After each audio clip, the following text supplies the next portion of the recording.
आपण पाहत आहात जनतेचा बातमीदार न्यूज चॅनेल. अवकाळी पावसाचा कहर, पालम तालुक्यात रब्बी पिकांचे मोठे नुकसान.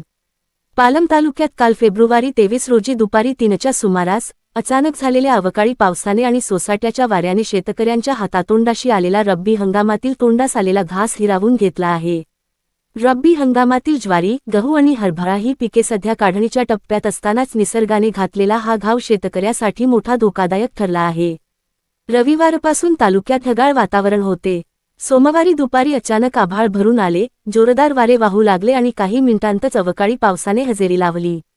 या वाऱ्यामुळे अनेक ठिकाणी ज्वारीची पिके जमीनदोस्त झाली, हरभऱ्याचे वाळलेले घाटे जमिनीवर गळून पडले, तर गव्हाच्या ठुशा पाणी शिरल्याने गहू पिकाची पूर्णपणे नासाडी झाल्याने खराब होण्याची भीती निर्माण झाली आहे.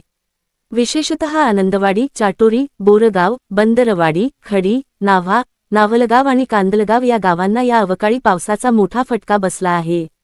अनेक शेतकऱ्यांनी खळे घातलेली पिके तसेच उभी पिके दोन्हीही बाधित झाली आहेत. पालम तालुक्यातील बंदरवाडी येथील शेतकरी मारुती सलगर यांचे ज्वारीचे पीक सोसाट्याच्या वाऱ्यामुळे पूर्णपणे जमीनदोस्त झालेले दिसत आहे.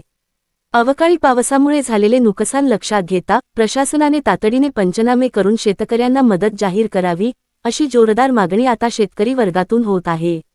निसर्गाच्या लहरीपणाचा फटका, शेतकरी पुन्हा एकदा अडचणीत. अशाच ताज्या अपडेट पाहण्यासाठी चॅनल सबस्क्राईब, लाईक, शेअर व बेल आयकॉन प्रेस करा. धन्यवाद.